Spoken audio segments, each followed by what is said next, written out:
Iyon na nga, dinali ng Classic ang J-Ball. Ibang klase ang pinakita nung team na to.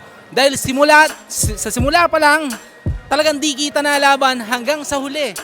At syempre, nandito ang ating mga player of the game ngayong gabi. Ngayon lang mangyayari to. Dalawa ang naging player of the game natin. Unang-una si Balatbat. O, ano masasabi mo sa game natin? Ang ganda ng pinakita mo. Dahil mong na-score ngayong gabi na to. Unang-una po gusto ko lang magpasalamat kay Lord syempre. Tapos sa teammates ko rin na nakasuporta palagi sa akin tsaka lahat nag-step up eh. Ayun lang po. Basta teamwork, basta may teamwork, talagang gaganda ang laban ng mga bawat koponan. At syempre, hindi mawawala yung isang nagpanalo syempre. Yung depensa nito, ibang klase. Napakaganda ng pinakita niya, 3 blocks na sunod-sunod. Sobra. Bro, ibang klase ang pinakita mo. Ano masasabi mo sa last possession na mga almost a minute na lang natitira pero ang ganda ng pinakita mo? Una sa lahat, thank you kay Lord. Bigyan kami lakas ng team ko pati sa kalaban namin.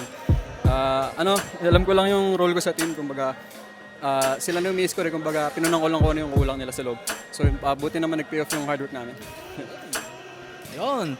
Yan ang Rockwell Basketball League. Isang opensa, isang depensa, sigurado ang panalo nyo dito sa Rockwell Basketball League. Manuel Rodriguez!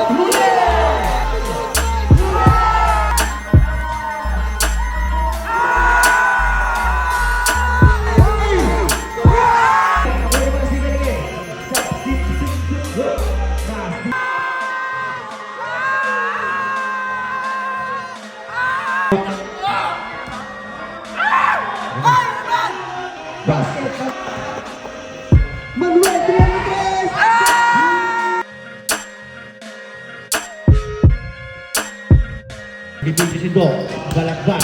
Balakbak, crossover move, iwan lahat. Field drop shot, back.